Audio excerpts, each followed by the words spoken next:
go ahead and start. Let me ask you a quick question. Do you think drugs are a serious problem on the reservation?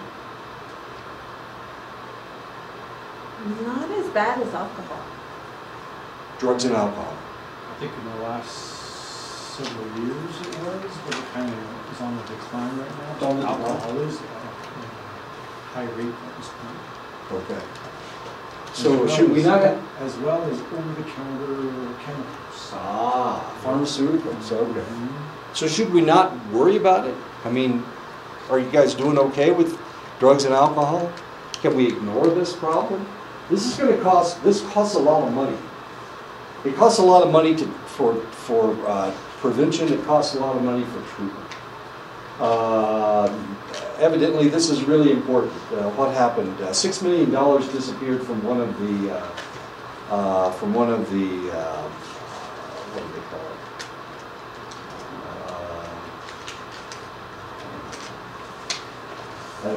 it? One of your areas of control, one of your political areas. They lost $6 million. They can't find it.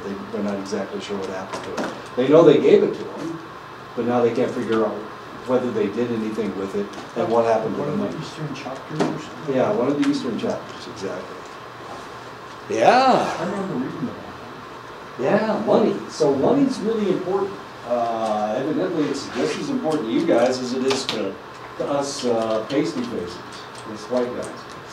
Money's real important to white people. I'm sorry.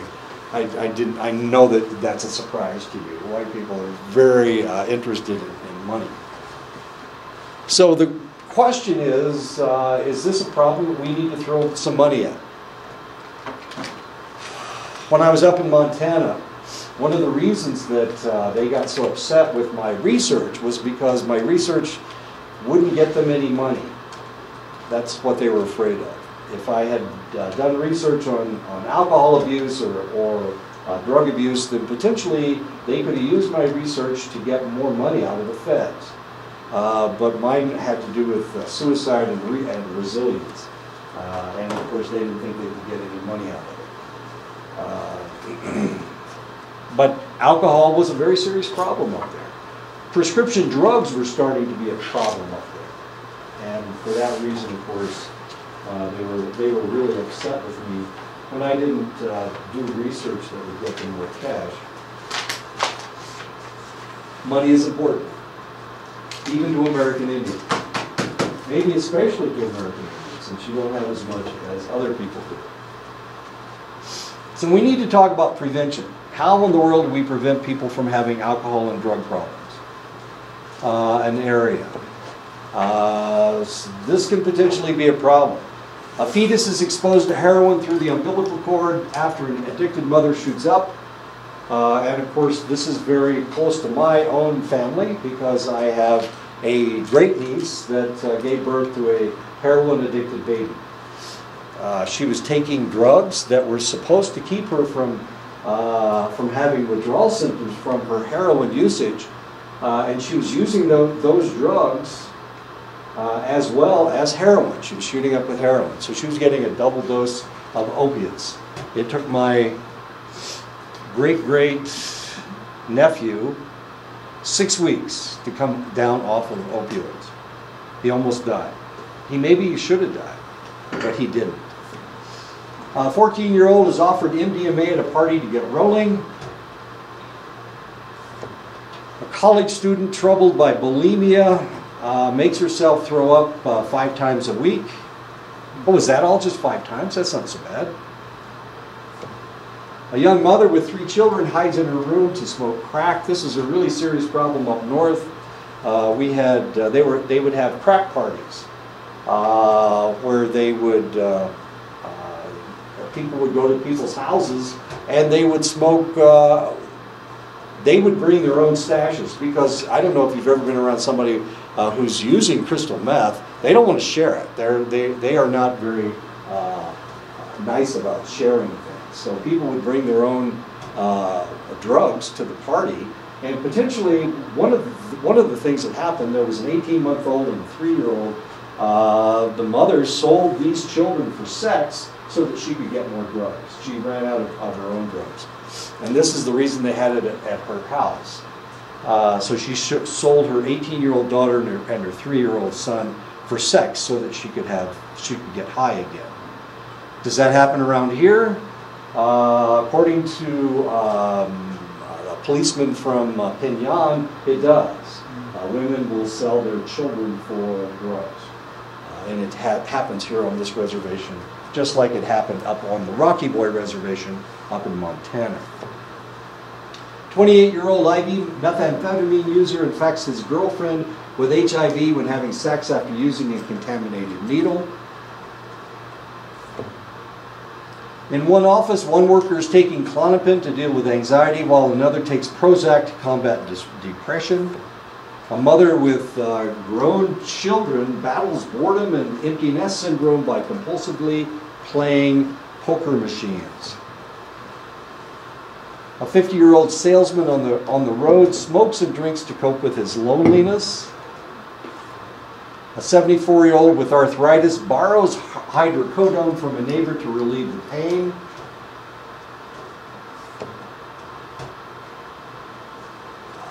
So how in the world do we deal with this? All these problems. I mean, all these people have problems. The old people have problems. The young people have problems. The middle-aged people have problems. And potentially it's everywhere. So one of the things we need to do is encourage pregnant mothers to attend prenatal care programs to teach them how drugs can affect their fetuses. Some women aren't aware that these drugs will get in and affect their fetuses. We need greater public scrutiny of parties limiting the use of club drugs. This is what was going on Rocky Boy. They were having a house party. They have house parties up north. It's cold, so they don't have parties outside, they have parties inside. Sometimes they will have these parties, and the parties will last for days, for an extended length of time. Well, it's uncool to call the police and tell them that there's a party going on and it's loud and there are children at the party and you want something to be done. It's really uncool to do that. People get into a lot of trouble. But the reality is, if something like this is taking place and you know that there are children in that household, then one of the things that you need to do is inform the police. Greater public scrutiny of parties limiting the use of club drugs. Of course, we need to keep these to a minimum. Offering counseling on eating disorders in high schools and colleges, because that seems to be where the eating disorders take place. Using outreach workers to encourage drug users to practice safe sex and use clean needles to prevent the transmission of HIV and hepatitis C while attempting to bring them into treatment. Is there any HIV on the reservation? Yeah, they wrote a big article about this in 2017 in the Navajo Times. Evidently, it's relatively prevalent around here. Doing an intervention to get a heavy drinking sales representative into an employee assistance program, an EAP. Holding seminars to enlighten senior citizens about drug cross-reactions.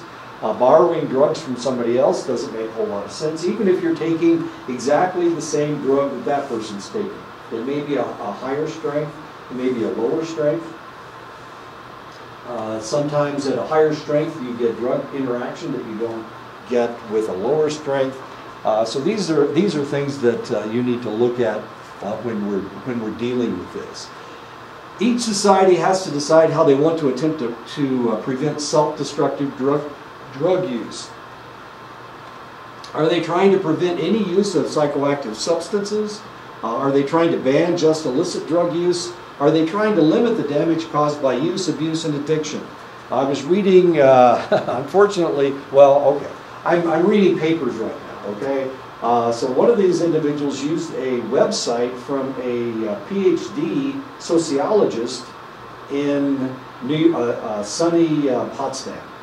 Sunny Potsdam is something University of New York. Yeah, sunny Potsdam.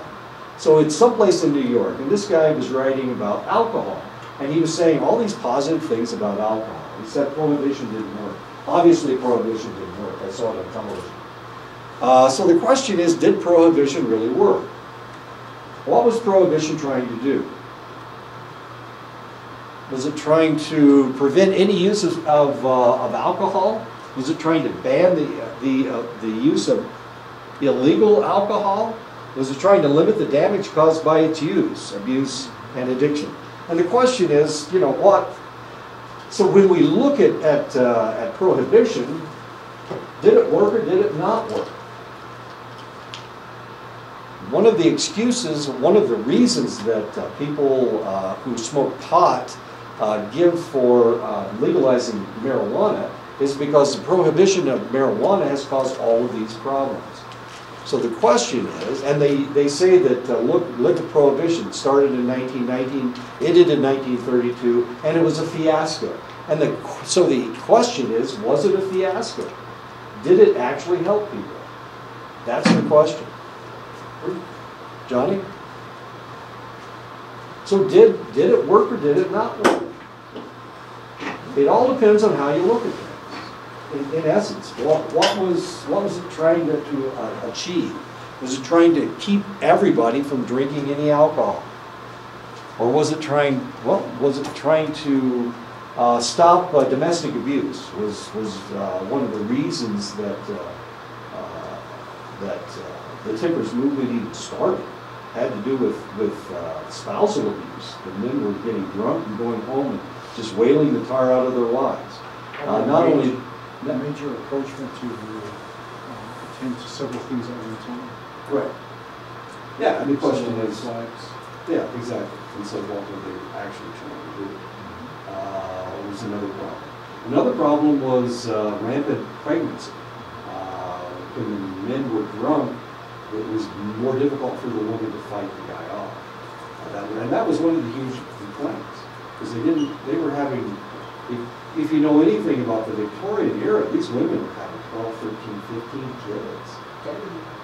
They were getting pregnant every year. Well, what area was that? That was the end of the 19th century, the beginning of the 20th century. Oh, okay. That's a Victorian era. Yeah, way back then. Yeah, way back then. Way back then, And the problem was women couldn't control their own pregnancy. For one thing, there was a law in the United States against birth control. Against birth control. Not only could you not use it, but you couldn't even talk about it. Oh, It was called the Comstock Act. So women not only couldn't try to prevent pregnancy, they couldn't even talk to anybody about how in the world they did it. You know, people are pretty stupid about this kind of stuff. Anyway, so the question is, did prohibition work? And we're going to actually talk about that in just a second. The United States and most other countries use a 3-tier approach to fight the destructive effects of psychoactive substances. They use primary prevention. They try to teach the skills to help individuals resist drug use. So they try to keep them from ever using drugs. So that's the first tier, is the primary prevention. The secondary prevention is stopping the behavior when it does start. So initially they try to keep people from starting. The second thing they do is they try to get people to stop if they did start. And the third approach, or the tertiary prevention, has to do with putting people through treatment and restoring them to health. So initially the thing you try to do is keep them from ever starting to use drugs. The second thing you do is you try to get them to stop using drugs. The third thing that you do is you send them to treatment if they are so addicted to drugs that they can't stop. Okay, those are the three tiers. Governments work on prevention by reducing the supply of drugs through interdiction of drug supply, and of course that's what's going on right now. That's the question about the wall that Donald Trump wants to build. Is he really trying to stop drugs, or is he trying to stop immigration? And the answer is, well, I'm not exactly sure what the answer is. But he was, what was he saying the other day? He wants a wall that you can see through. And the reason he wants to see through it is because sometimes people are walking on one side of the wall and people throw things over the wall and it lands on these people's heads. That's what he said. So what's the probability? So if you can't see who's on the other side of the wall, they may throw something over and hit you with something. And of course, what he said they were going to hit him with were bags of drugs, which seems a little odd. If you had, you know, $10,000 worth of drugs in a bag, would you throw it over a wall, not being able to see who's on the other side? I know, it seemed kind of odd to me too. That would be like throwing your money I away. know, it's so silly. So you can try to stop the drug supply. You can legislate against its use. In other words, make it a penalty for people to use the drug. You can have legal penalties for possession, use, and distribution. And usually in the United States, possession isn't really punished very strictly, but distribution is. So if you're a supplier, if you're a pusher, you're more likely to go to jail. Reducing the demand, you can reduce the demand by treatment of drug dependence and prevention through education, emotional development, moral growth, and individual and community activities. So you can reduce the demand by doing that. They have done this around the United States with midnight basketball programs. They did this in Baltimore, where they had these kids playing basketball from 12 o'clock at night to 6 o'clock in the morning. So rather than being out on the street doing whatever they would be doing with drugs, they were in the basketball court playing basketball, which a lot of people like to play basketball. Not some people, but that's the way it works. Reduce the harm that can be done to the community by promoting temperance, instituting needle exchange programs, supporting drug substitution programs, lessen the effects of alcohol, for example, by using a designated driver, and decriminalizing the drug use. This is another answer to a question that nobody has asked. How in the world are we going to stop this? We can decriminalize it. There are people in the United States that want to take all the drug laws and take them off the books. So if you want to use heroin, go ahead. It's okay. It's not against the law.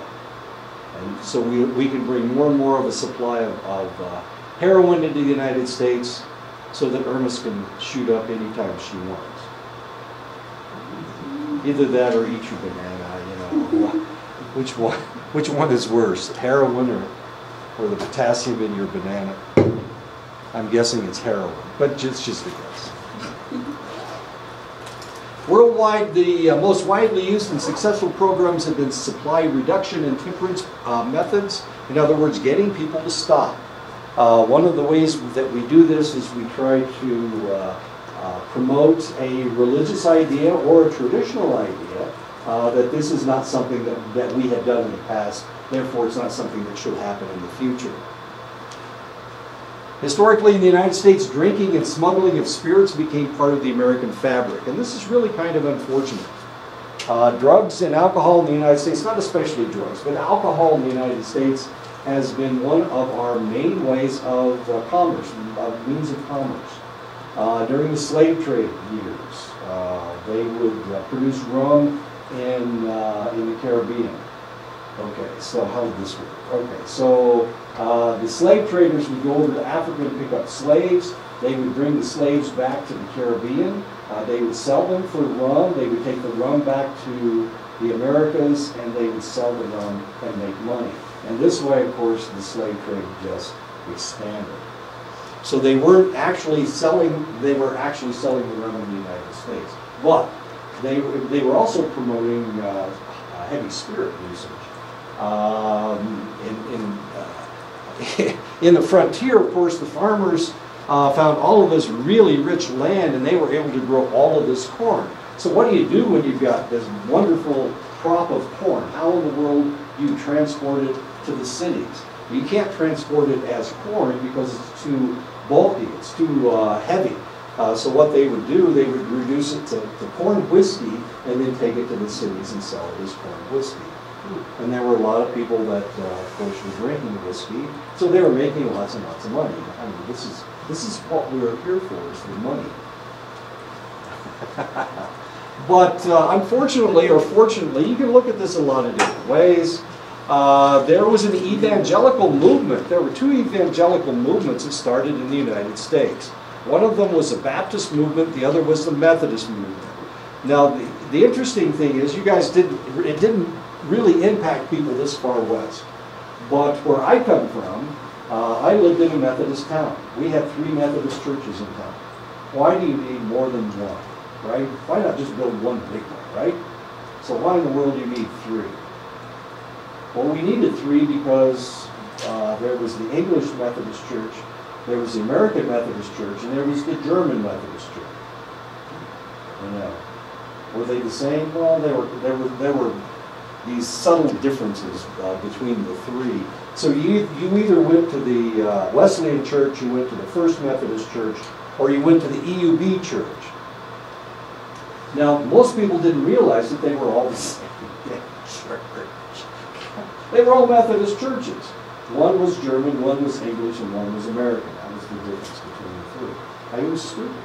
There were no Baptist churches in town. There were no Mormon churches in town. There were no Seventh-day Adventist churches in town. There were no Church of Nazarene in town. Church of God, Church of Christ, Presbyterian, Episcopalian. Only Methodist churches in town. So there was this evangelical movement that took place in the United States. And it is what spurred the temperance movement. These crazy Methodists, these crazy Baptists, they didn't drink. And it was part of their spirituality, was the fact that they didn't drink. So they could brag about the fact that I'm a Methodist, and they could brag about the fact that I'm a Baptist, therefore I don't drink. I'm a Baptist, and then somebody wouldn't offer them liquor. I don't go to bars because I'm a Methodist, I'm a Baptist. Baptists don't dance either, which is kind of bizarre. And they don't play music at their services. So not only did they stop drinking, they also stopped playing music, which was kind of exciting. The Quakers didn't have music. The Quakers didn't allow music. As funny as that is, they also didn't drink either. So there were other groups besides the Methodists and the Baptists. The Quakers, of course, were an older group. And they were very evangelical. They weren't trying to convert people to their own way of thinking. But Methodists and Baptists were always proselytizing. In other words, when they came into your town, or if you were friends with them, they tried to convert you to their religion, which is more irritating than you can imagine. Anyway, okay, so these temperance movements started in the Americas. Actually, initially they started in England, and they spread to the Americas. And this was in the 1700s. This was in the 18th century.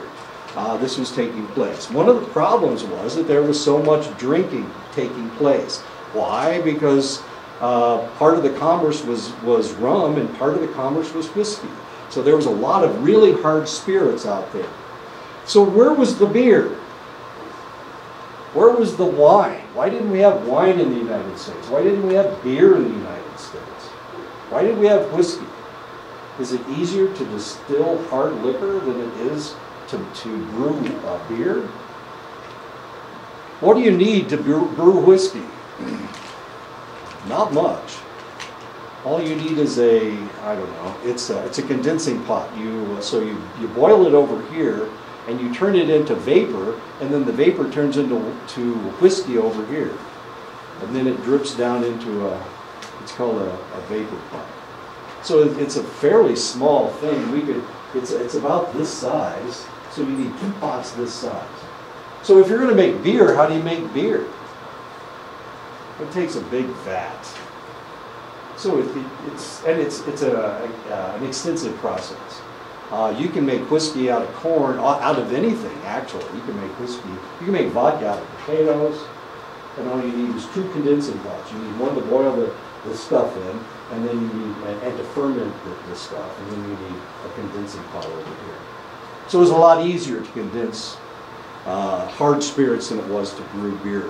Beer is just, it takes too much room to brew beer. What do you need to make wine? Well, first of all, you need grapes. Yeah, and then you need a fermenting place to ferment this stuff. And it takes years to make wine.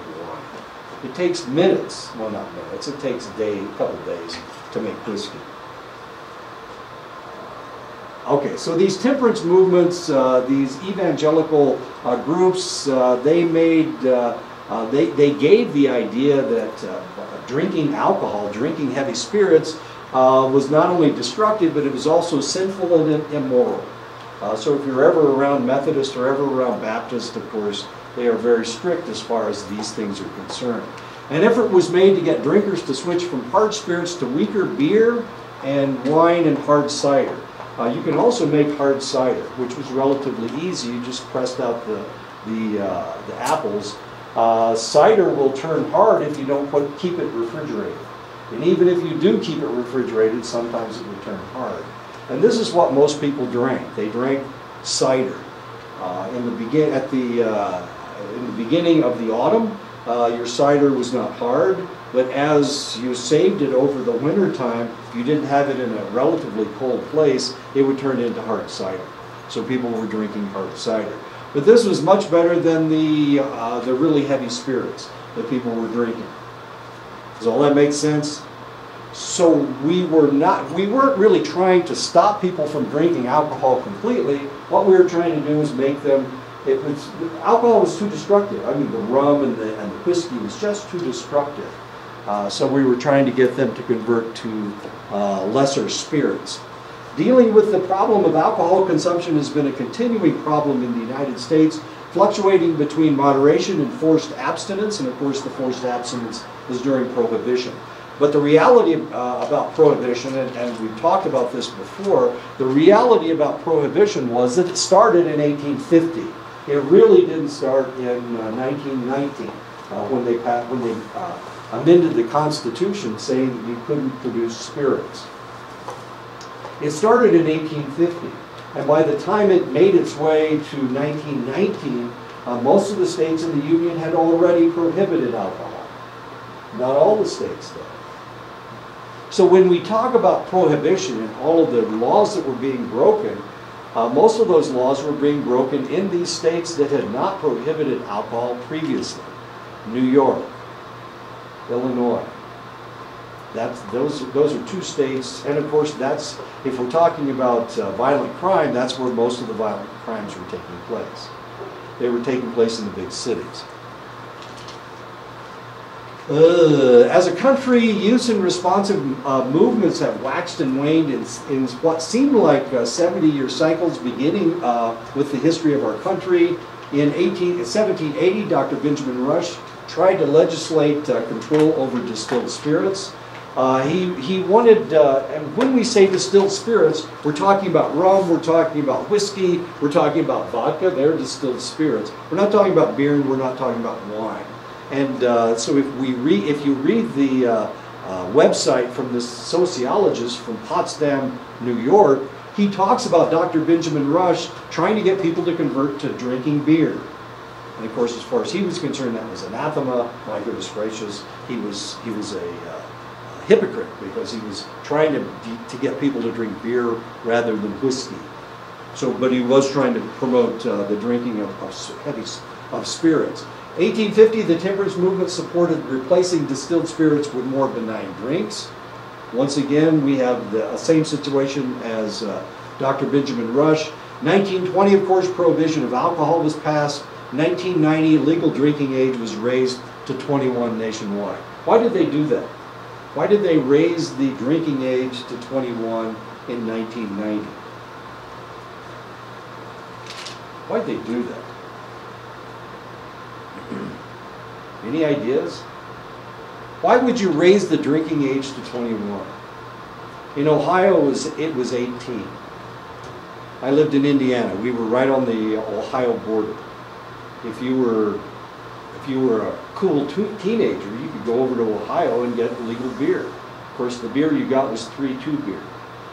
It's not doesn't have very much alcohol content, but it still tasted like beer.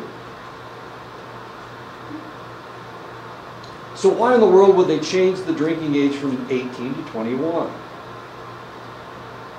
There were a dozen states in the Union where the legal drinking age was 18. In order to get the states to change their legal drinking age, they told them that if they didn't lower the drinking age to 21, they'd take away all their highway funds.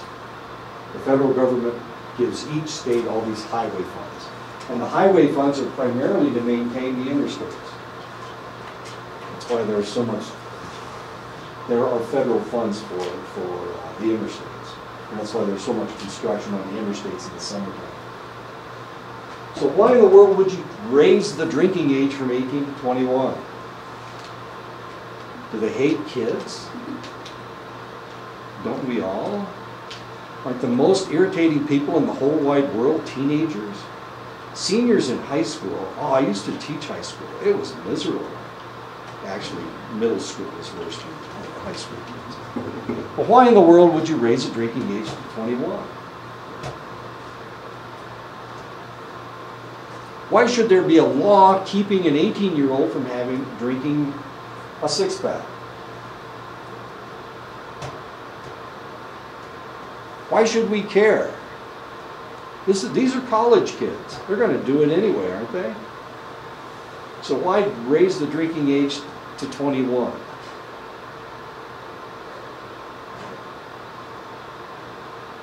There's got to be a reason. They didn't just do it for grins. Let me think, 18, how about 19? No. 20, yeah, no. I know, let's do 21. Yeah, that's it, let's do 21. Why did they do it? Think about this. There's got to be a reason. Underage drinking? Not if you, if we lowered the drinking age to 15, we wouldn't have any underage drinking. Right? Let's do that. Then we wouldn't have any of these kids in trouble. We don't want kids to get in trouble, so let's just take away all the laws that have to do with the kids. Let's lower the drinking age to 12. How perfect is that? Start a petition. Let's do that. Let's lower the drinking age to 12. Let's legalize marijuana and let's lower the drinking age to 12 years old. Why in the world would they raise it to 21? Then more kids got into trouble around the United States. Do they hate children? I'm sorry, teenagers? Why would you do that? What's wrong with us? Are we so horrible that we wanted to punish all those kids just for being kids? There's got to be something. Why did we do it? Why would we do it?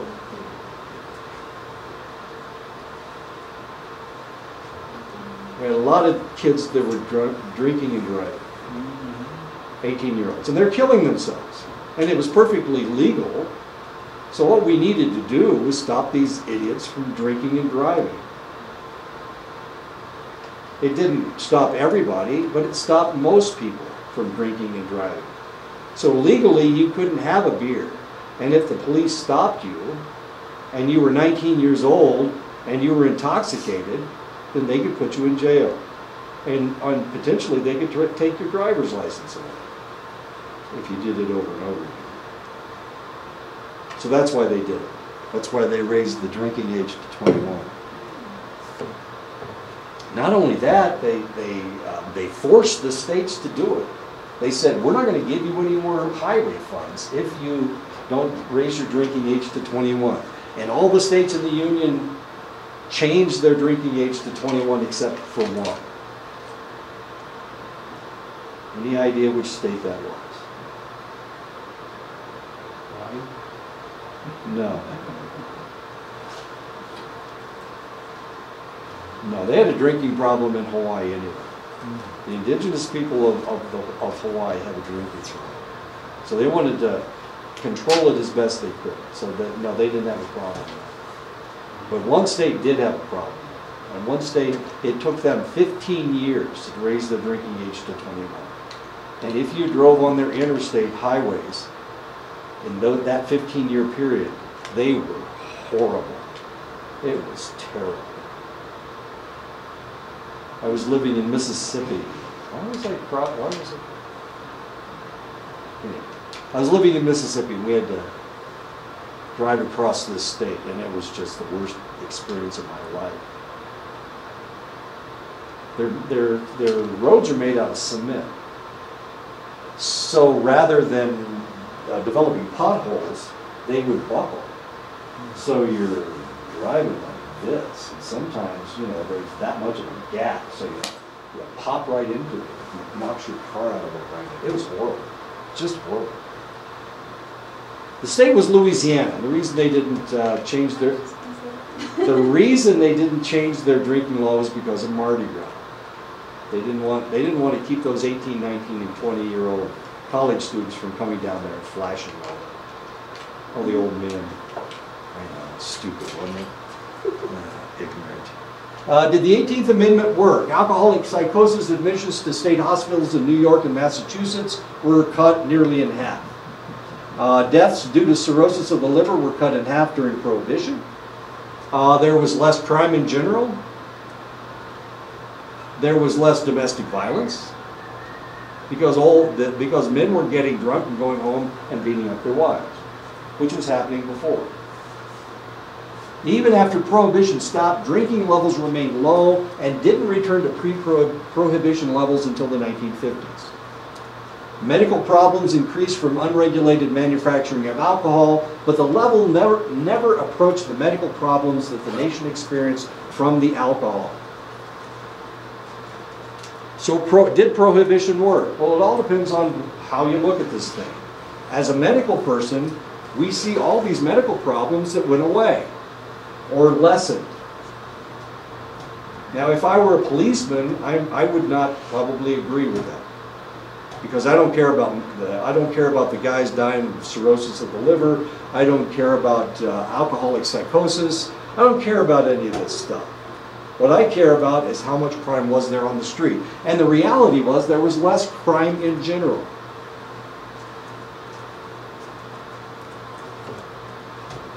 Some argue that Prohibition brought organized crime to the United States.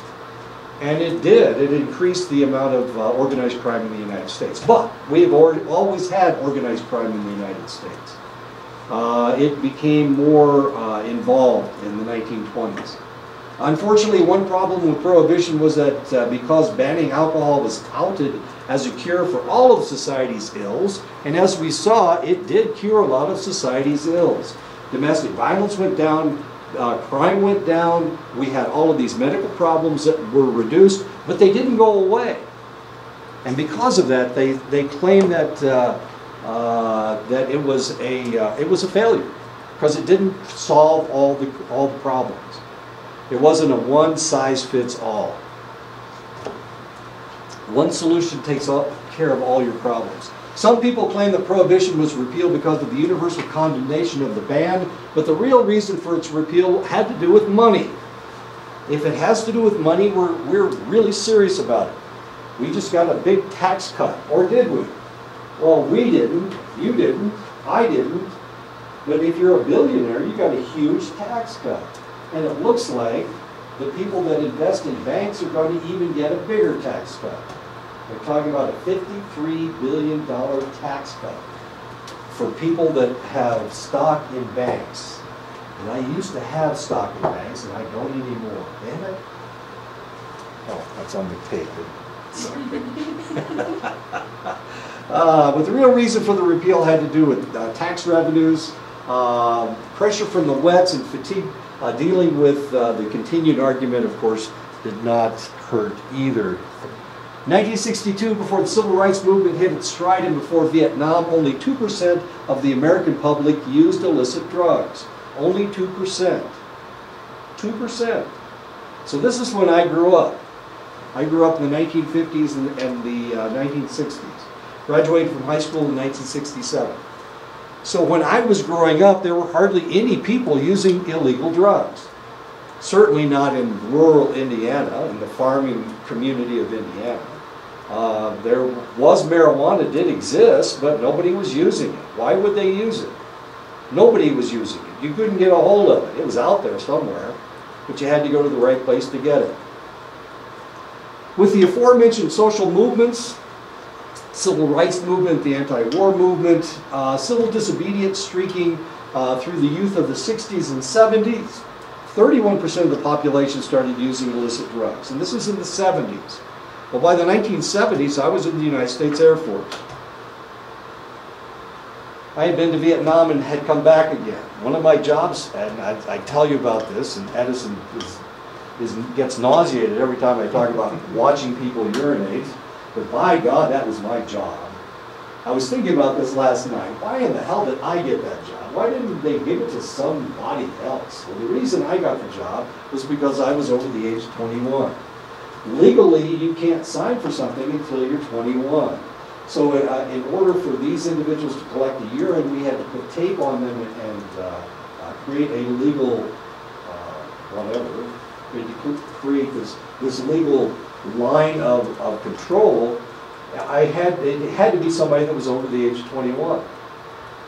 It was the same way with cops. If you were a cop and you were 18 years old, you couldn't arrest anybody. So the policemen in the Air Force, the only people that could arrest somebody were people that were over the age of 21. Now, if you were a policeman and you were 19 years old, and Hermes is over here, acting goofy at the bar, I can go in there and I can take her into custody, but I can't arrest her. I can take her into custody and take her back to the station house, and then we can book her. But I can't do it. It has to be somebody else that's over the age of 21. So that's the reason I got to collect all those drug urines. I was 22 when I joined the military. My God, I'm so lucky me, I got to watch all those guys. I never got to watch women urinate, but I got to watch all those guys collect urine specimens so that I could secure it. And since I was over the age of 21, I was able to do that. Damn it. Okay, so while everybody else was having such a good time in the 1970s, I was in the United States military not having a good time. And not only that, I was a narc. Is that a positive thing, being a narc?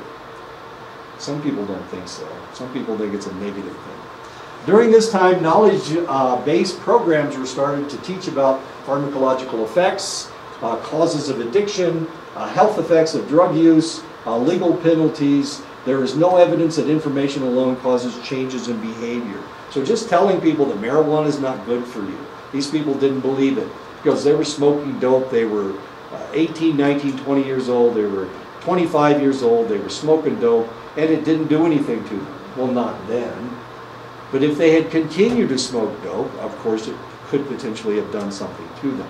And that was what these education programs were all about, trying to tell people what kind of damage they could do to themselves. Skill building and resiliency programs, as much as more research has been done, it was being done, it was discovered that there were obvious psychological and developmental factors that predispose select individuals to drug use. Programs aimed at these individuals targeted social skills that might protect the individual from experimentation. So who were the individuals that were being affected by these drugs? Who is more likely to be affected by them? The Europeans?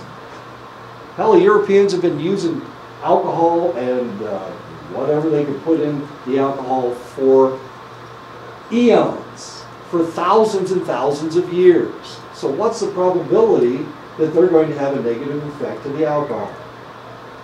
Not very high. What about Hispanics? What's the probability that they're going to have an effect from the alcohol? Have they been using alcohol for thousands and thousands of years like the Europeans? Well, potentially not.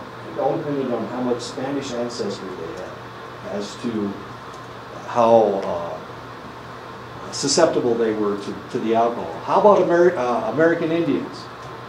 How long have you guys been using alcohol?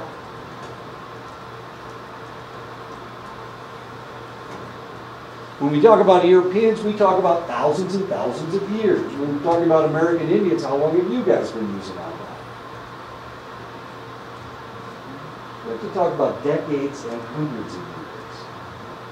So you guys are probably a lot more susceptible to it. How about African Americans? How long have they been using alcohol?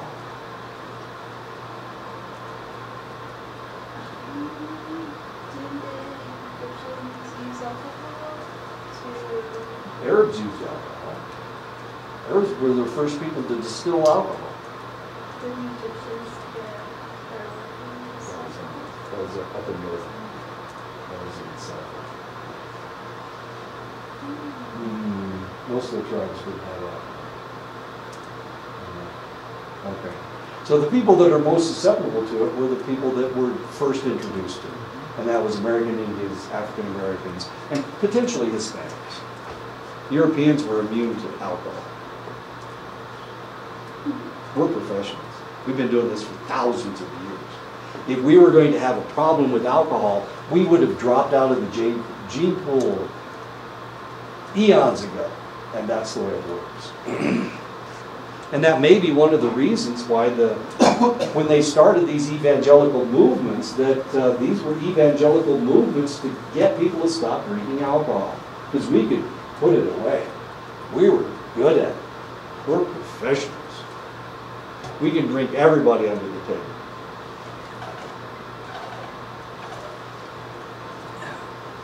And we have no negative effects from it. Okay, so what we tried to teach people to do was we tried to teach them to improve their social skills so that they could fight off the individual trying to talk them into drinking.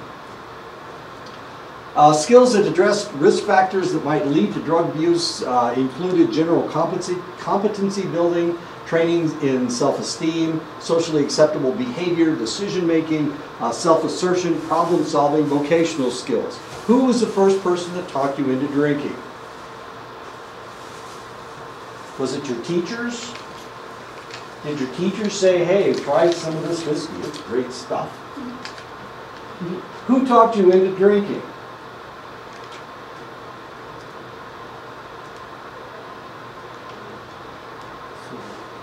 Sorry? Siblings, Your siblings? our friends. Or your friends? Yeah. Your peers? Mhm. Your family? I mean, it's like a learned lesson. You grow up around it. Sure. Basically, the Right. older generation consuming it, and you are able to distinguish that their behaviors and stuff like that. Exactly. So how in the world do you keep from doing this? I mean, how in the world can we keep you from taking that first drink? Well, this is the way that we do it. We build your self-esteem. We show it as socially unacceptable behavior. We try to teach you what is socially acceptable behavior. We try to force you, or not force you, we try to get you to make your own decisions. So we try to improve your decision making. Self-assertion, problem-solving, vocational skills. We try to give you something else to do. Coping and resistance skills, developing self-reliance, confidence, and inner resources. So we're trying to make you an individual so that you can fight off your friends, so that you can fight off your family members. And sometimes it works and sometimes it doesn't. Usually it doesn't. The most important people to you are your family and your friends. So if they are drinkers, if they are users, then how in the world are we going to keep you from tripping into alcoholism or drug use? It's going to be very difficult. Peer pressure is one of the strongest. This is one of the strongest aspects of your life. Your friends. Now, luckily, I didn't have any friends, so I didn't have to worry about it. I still don't. And I didn't like anybody in my family, so that helped a lot too. Skill building and resiliency programs, reinforcing protective factors and resiliency, build on natural strength that people already have available. Optimism, empathy, insight, intellectual competence, self-esteem, direction or purpose in life, determination, supportive friends and family, opportunities to belong to meaningful groups. And Edison was talking about this in the last class. There are two different avenues that you can take. You can either follow everybody else, or you can bust out on your own, in your own direction. Maybe you've got friends that are not drinkers, or are not users. Maybe that's the avenue that you should take. This is a possibility, but it's a shooting match. It's a flip of the coin as to which group you're going to follow. And sometimes it's your family that's telling you that you need to use. You need to be cool, right? Don't we need to be cool? Don't we need to be traditional? If our family is using drugs, that's our tradition, right? Everybody in our family does this.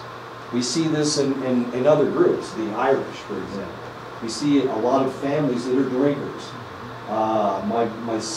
My sister married into a Polish family, and her family, the father of the family, drank himself to death in East Chicago, Indiana.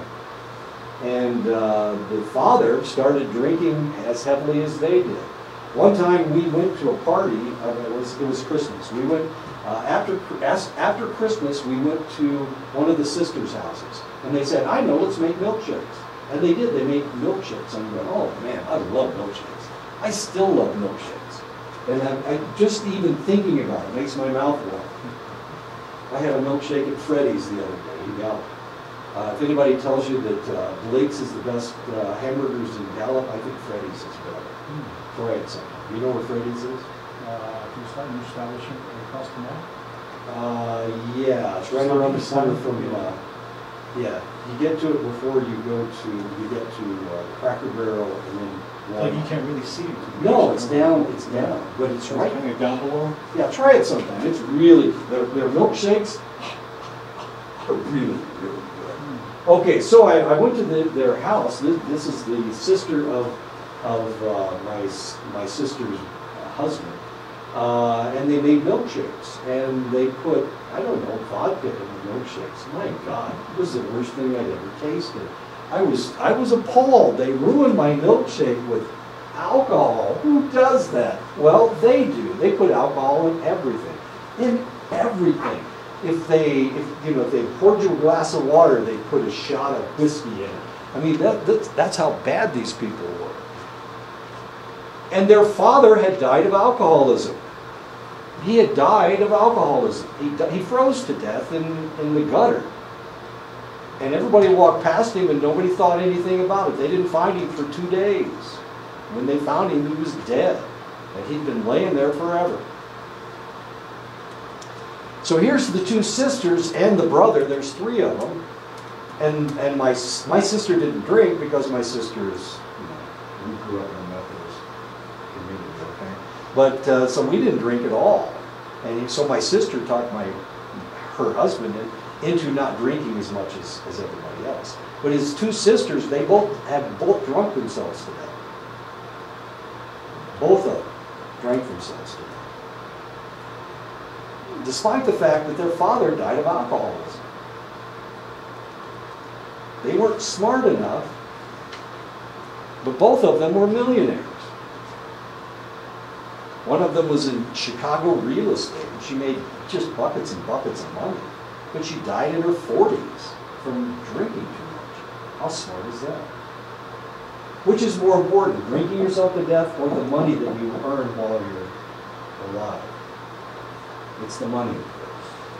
Don't think it's anything else. It's always the money, all right? I hope you're learning something today. You've got to make money. If you don't make any money, then it's not important, okay? Being alive isn't nearly as important as making lots and lots of money. So that lady was successful, despite the fact she drank herself to death in her 40s. And it wasn't a pretty death either. It was ugly. She got alcoholic dementia in her 30s, in her late 30s. It was ugly. And the other sister died of type 2 diabetes. She lost both of her legs. Eventually, well, they just started whittling away on her feet, and then on her legs. They kept chopping off more and more. And they did it with both legs. By the time she was done, her legs were gone up to her pelvis. It was bad. And she drank till the day she died.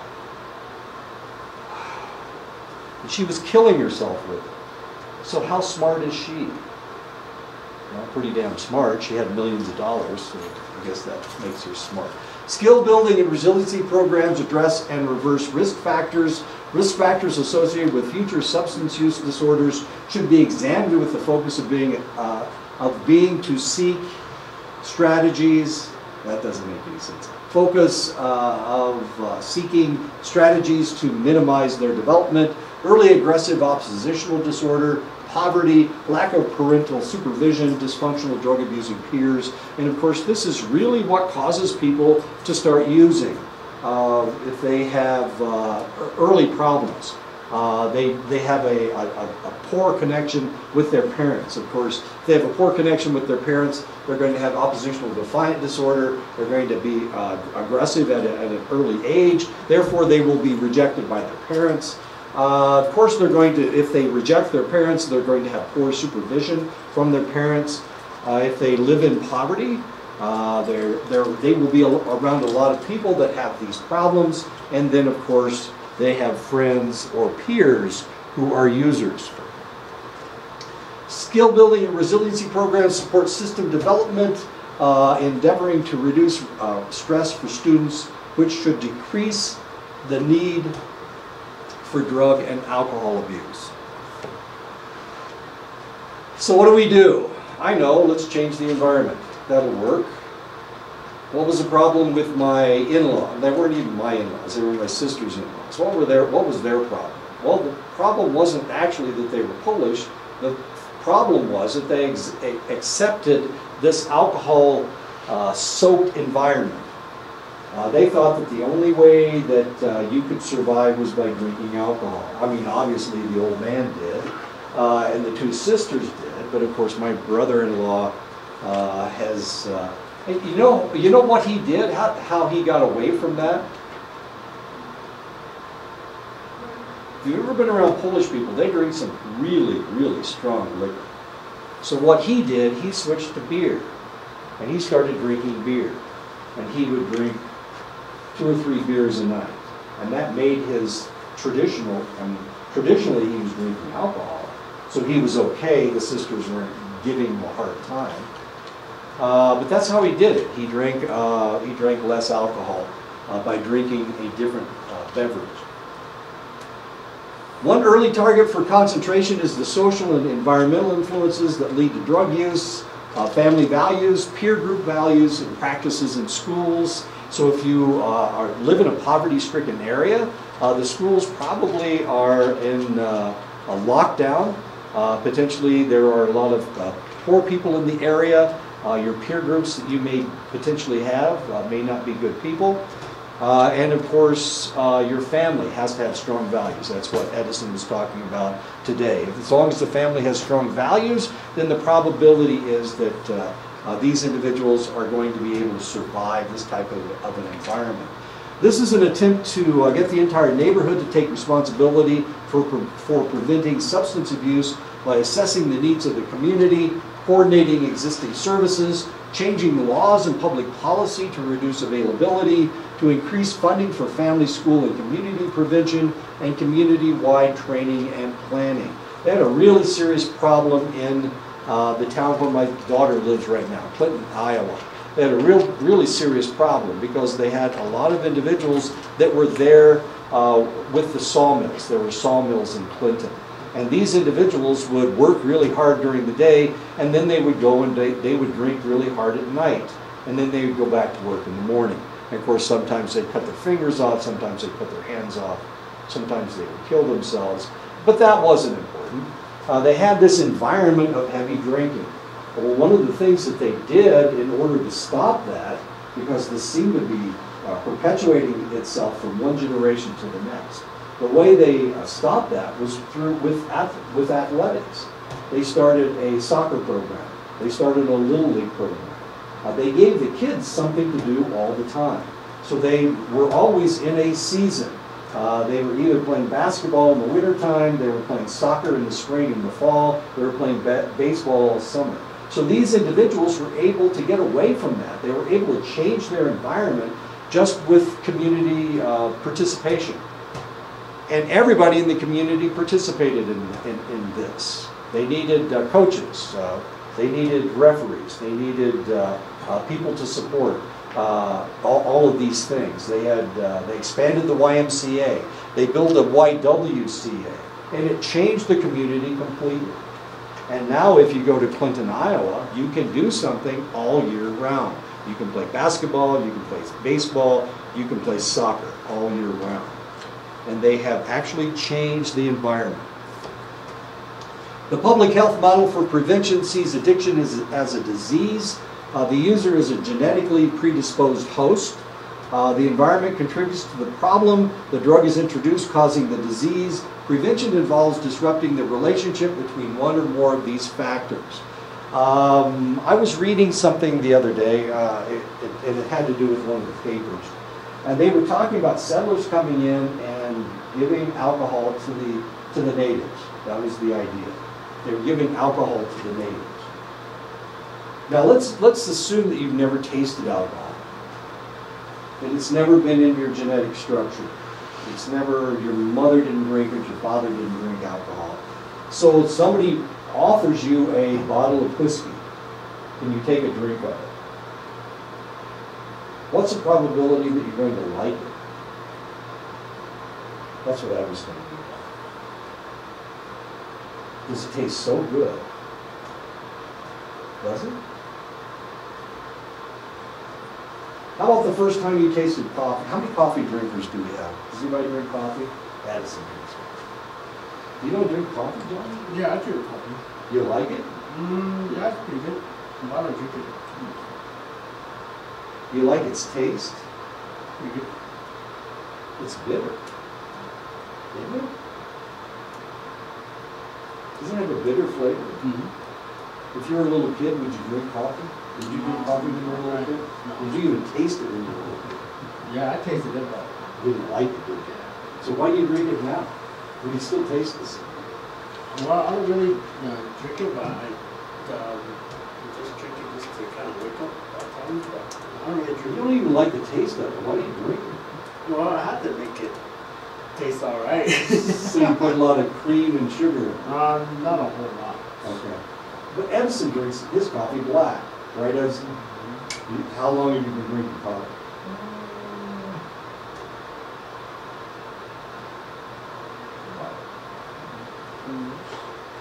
Did you drink it when you were a kid?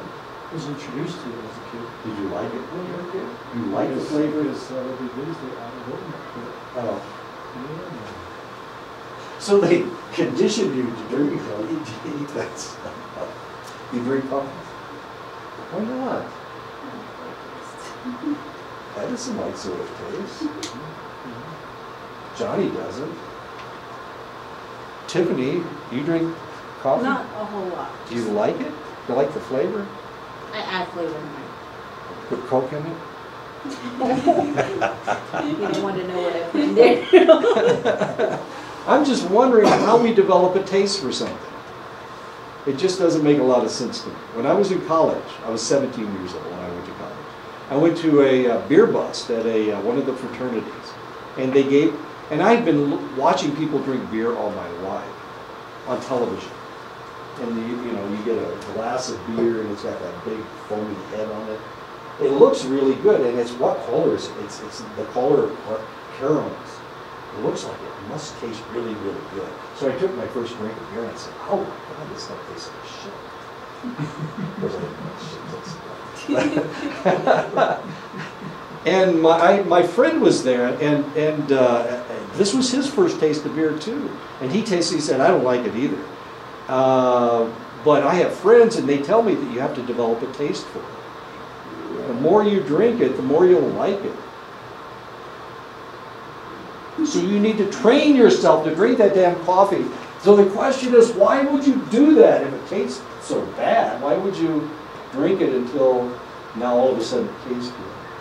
I did that for sex. My first wife ate black olives, and I never liked black olives, but in order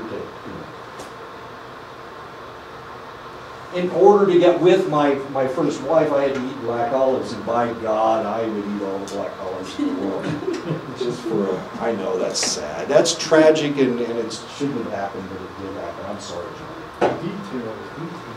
Exactly. Tragedy. It was a tragedy of my life, just needing to have sex with this lady, so I ate black olives. So I developed a taste for it. So you can develop a taste for something. I mean, just because it tastes bad, if you eat it enough, eventually you're going to get used to the flavor. That's what Johnny did with coffee. There you go. My little nephew drinks coffee like it's Coke. Like it tastes good? How old is he? He's 7. Caffeine, okay. Does he have ADHD? The caffeine should help his ADHD.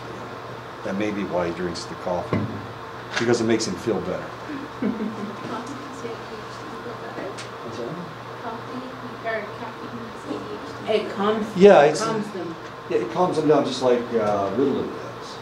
Really? Yeah, it works. It really does work. I mean, it's the same stuff. These are both stimulants. So, Does tea do the same thing? well, one's an amphetamine, the other's caffeine, but I mean, the chemical structure is different, but the effect is the same. So yeah, you can use coffee or caffeine to control ADHD. And so probably he doesn't really like the flavor of coffee as much as he likes the feeling that coffee gives him. It makes him feel more normal. Normally he has ADHD. And so when he drinks coffee, he feels more normal. That's why schizophrenics smoke so many cigarettes. The dopamine makes them feel normal. So the question that I have is, the first time it's a toxin, obviously. So why in the world do people start drinking alcohol? It tastes so bad.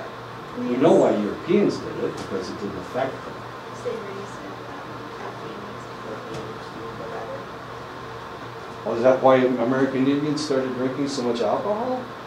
Maybe the way it makes them feel after a while develops it. They developed a taste for it. But why you drink it in the beginning? Craving then becomes a dependency. Exactly. They were using it to control you. And they stole your land by getting people drunk that were in charge, and then they would sign off anything for more alcohol. As stupid as that sounds. I don't know. Why are we talking about this? This is horrible. Oh, it's a disease. Okay. The environment contributes to the problem. The drug is introduced, causing the disease. Prevention involves disrupting the relationship between one or more of these factors. Okay. The family approach, this approach. Okay, so the question is alcoholism a disease? What do you think? Do you think it's a disease? Okay. It's a disease, alcohol.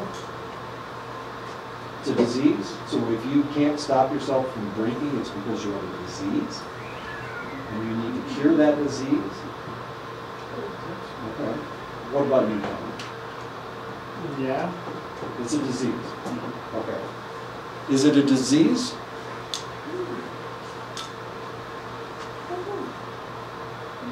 This is really important, because how are we going to cure it? How are we going to keep you from drinking? I mean, it's not very good for you. It will kill you, obviously. I think eventually it will become a disease, but just like we had mentioned earlier, it all depends on you as an individual. You could either choose to accept it and consume it, or if you're being pressured into it, peer pressure is a big portion of that, especially when you're growing up at a young adolescent age. Same thing with being an adult, you're hanging out at a party and stuff like that, and you still have older individuals that are able to pressure you into doing something you don't want to do. Maybe we need to define disease. You all have your computers out. Somebody look up the definition for disease. D-I-S-E-A-S-E. I used to misspell it. I used to put an E for the I. Disease. So what's a definition? What's the working definition? A disorder of structure or function in a young animal or plant, especially one that produces specific signs, are symptoms that affects a specific location and it's not simply a direct result of physical injury. So it's not physical injury, but it changes things. A particular quality, habit, or disposition regarded as adversely affecting a person or a group of people. Okay. So is alcoholism a disease, I guess is the question. Is alcoholism a disease? You came in, it's your fault. It could be considered, but the majority would argue that it's not, because you can control it and have the choice to stop. But then there is where you would go to rehab to get help, and then they would consider it a disease. So it just kind of. My problem is I work in medicine too. And to me, a disease is like an infection. That's what I think of a disease. I don't think of diabetes as a disease. I think of diabetes as a condition. Your body has changed. So it's not really a disease. It's a condition. So I wouldn't call alcoholism a disease. Because, as you said, it's voluntary. And that had to do with Edison's definition as well. So the question is, and if you go to AA, and of course AA has cured more people of alcoholism than probably all the other programs put together. AA will teach you that it's a disease. So if it's a disease, is it your fault if you do it? That's the question. Well, you have that choice, but then there's also historical trauma that plays a big factor, especially with Indigenous people. That's right, but we're dealing with everybody, not just American Indians. Sorry, what was your question again? So is it your fault that you have this disease? Yeah, it's all by choice. It's all by choice. So There's nobody putting a gun to your head and saying drink it or I'll kill you. And you have the choice. I mean, that's when you're taught in school peer pressure. right. And then if you have the support of family to teach you these things and talk about you and mold you into this person to know what's right and wrong and to see it with your own eyes in the community, then yeah, you do have that choice. So you have the choice to go along the lines of everybody else who are doing it and think we are cool and get into trouble. And then you have the other passage who everybody are trying to make it off the reservation to make something of themselves. She created two paths just like you did. I was like, my goodness gracious. Okay. That's interesting. Both of you will have exactly the same ideas. You guys aren't related, are you? Look, yeah, you don't really know, so I'm pretty sure. Okay, I was just curious. 30% chance. This is just too freaky, okay? Oh, God. So addiction is a disease, and that's really the question. Is it a disease or is it not a disease? Is it your choice or is it not your choice? If it were a disease, of course, you wouldn't really have a choice. It's not your fault. Which kind of irritates me a little bit because alcoholics are liars. They're really good at it. They're like the best ones. And they create a lot of chaos around them. So they're very, very disruptive. So if they go through rehab and the rehab teaches them that it's a disease and it's not their fault, all of a sudden all that chaos, all that destruction that they have created in their past, it's not their fault. It's somebody else's fault. I know. This gets a little... Just like you had mentioned in the beginning when we first introduced alcohol here. Right. Overseas, it's like a seduction piece. Sure. Basically, we're able to utilize that ability to go after the natives and stuff like that. Sure. And misuse that in a different manner to get what they want. Right. Not only that, the lack of education, Right. a lot of the natives back then, they didn't know the things that they didn't know the drink and stuff like that. So it's been Well, that is my question. Why in the world did they ever start to begin? That's the real question. I mean, it's a toxin and it doesn't taste good. So why in the world would you ever drink it? Why would you ever start drinking? It's probably because it's a part of the norm. I don't know. This is really confusing. And then is it everybody else's fault that you're drinking because they're the ones that are supplying it? I was thinking about this over the weekend. Because I was reading all this stuff about this. Oh, the settlers came in and they sold you guys alcohol, and then everybody turned into a drunk. But why even start? It doesn't taste good. For curiosity. Curiosity? A lot of curious people. When I first drank, it was just out of curiosity. And then you couldn't stop. It just got a hold of you and... Well, I tried it that one time. And, I guess I learned from it. And then I didn't do it again for like a really long time. Didn't your peers try to tell you that you needed to drink more and more? In high school? Yeah. they would try to get me to, but a lot of them are really didn't drink or do drugs or anything, so they just kind of have to be wrong. But it tastes horrible. Yeah. That's the problem. It tastes bad. It's a toxin, and it tastes like a toxin. So why would you continue doing it? I can't understand why you ever started. I understand Europeans. We're like the best drinkers in the world. We're professionals. Like I tell you guys all the time, we are professional drinkers. We are ace number one. We need to stop right here. We'll pick this up next time right here. I won't talk as much about